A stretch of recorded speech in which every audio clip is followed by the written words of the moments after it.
ଗତକାଲି ଆମର SM madam ଫେରୁଥିଲେ ହାଇକୋର୍ଟ ଡ୍ୟୁଟି ଥିଲା। ସେ ନିରପଟୁ 3ଟା 3:30 ଭିତରେ ସେ ଗଲାବେଳକୁ ନଦୀ କୂଳ ପଟେ ଯାଉଥିଲେ। ନଦୀ କୂଳ ଗଲାବେଳକୁ ସେ ଗୋଟେ ଆମର ବାଘରା ପାଖରେ ଗୋଟେ ଟ୍ରାକ୍ଟରରେ ଫାସି କାଠ କିଛି ଲୋଡ଼େଇକି ଯାଉଥିଲା। ତାକୁ ଚେକ୍ କଲା ପରେ ସେ ଡ୍ରାଇଭରଟି ଦୌଡ଼ିକି ପଳେଇଲା ଆଗ। ତାପରେ ଯେଉଁ ପାଖରେ ଯେଉଁ ଲୋକଟି ଥିଲା ତାକୁ ପଚାରିବାରେ ସେ କହିଲା ଆଜ୍ଞା ରଥଘାଟ ଯାଉଛି। ରଥଘାଟ କ'ଣ ଯାଉଛି ବୋଲି କହିଲା ସିଏ ବି ସେଠୁ ପଳେଇଲା ଦୌଡ଼ିକି।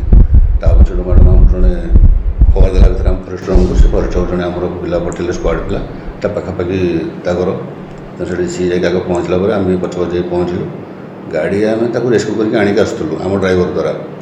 ଆସିଲା ଭିତରେ ବନଖଣ୍ଡି ଗାଁ ପାଖାପାଖି ହେଇକି ଇଆଡ଼ୁ ଦୁର୍ବୃତ୍ତ 7-8 ଜଣ ଗଲେ ଗୋଟେ କାର୍ରେ। ଗଲା ଭିତରେ ସାଙ୍ଗେ ସାଙ୍ଗେ ସେ ଗାଡ଼ିରୁ ବାହାରିକି ଆମ ଡ୍ରାଇଭର ଟିକେ ଗାଡ଼ିରୁ ବାଡ଼େଇକି ବାହାର କରିକି ଆଉ ଗୋଟେ ଡ୍ରାଇଭର ଚଢ଼େଇକି ତାକୁ ଜଷ୍ଟ ଆଗକୁ ଆଣିଲେ। ଜଷ୍ଟ ଆମ ଗେଟ୍ ପାଖରୁ ୟୁଟର୍ନ କରିକି ନେଲେ। ହେଲା ଭିତରେ ଆମେ ତାକୁ ଗୋଡ଼ାଗୋଡ଼ି କଲା ଭିତରେ ସେ ଗୋଟେ ଫିଲ୍ମ ଷ୍ଟାଇଲ୍ରେ କାଲି ଗୋଟେ ହେଲା। ସେମାନେ ମରଣାନ୍ତକ ଆକ୍ରମଣ କରିବା ଉପରେ ପଛେଇଲେନି। ଆମ ଗାଡ଼ି ଫାଡ଼ି ବାଡ଼େଇକି ଚାଷ ଦେଇକି କଲେ। ଯାହା ହଉ ଭାଗ୍ୟ ଭଲ, ତାଙ୍କର ଭାଗ୍ୟ ଭଲ ହଉ ବା ଆମର ଭାଗ୍ୟ ଭଲ ହଉ। ସେ ଆସାମୀ ବି ଆମେ ଆରେଷ୍ଟ କଲୁ, ଗାଡ଼ି ବି ସିଜ୍ କଲୁ, କାଠ ବି ସିଜ୍ କଲୁ। ତାକୁ ନେଇକି ଆସିକି ପହଞ୍ଚିଲୁ। ତାପରେ DFO ବି ଯାଇକି ପହଞ୍ଚିଲେ ଏଫଆଇଆର୍ ମାନଙ୍କୁ ନେଇକି। ଆଉ ସେଥିରେ ଘଟଣା ଏତେ ଇଏ ହେଇନି। ତେଣୁ ଆମେ ଯେତିକି ଆମେ 2 ଜଣ ଷ୍ଟାଫ୍ ଏଞ୍ଜଡ଼ ହେଇଛୁ, ମୁଁ ବି ଏଞ୍ଜଡ଼ ହେଇଥିଲି। ଆଉ ଯାହା ଭଲରେ ଭଲରେ ଆମେ ଗାଡ଼ି ସିଜ୍ କଲୁ, ଆସାମୀ ବି ଧରିକି ଆଣିକି ଆସିଲୁ। ଫାସି କାଠ 35 ସିଫ୍ଟ କାଠ ନିୟର ବାଟୁ ସେଇ 10,000-15,000 ଭିତରେ କାଠ। ସେଟା ପ୍ରାଇଭେଟ୍ କାଠ, ଗଭର୍ଣ୍ଣମେଣ୍ଟ ଜଙ୍ଗଲ କାଠ ନୁହେଁ, ପ୍ରାଇଭେଟ୍ କାଠ।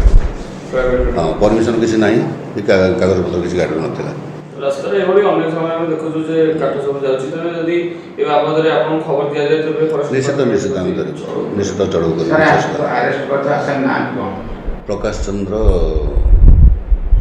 ପାତ୍ର ଦାସ, ପ୍ରକାଶ ଚନ୍ଦ୍ର ଦାସ, ଦୁରୁକୁଡ଼ିଆ ପ୍ରଭାକର ଦାସର ପୁଅ।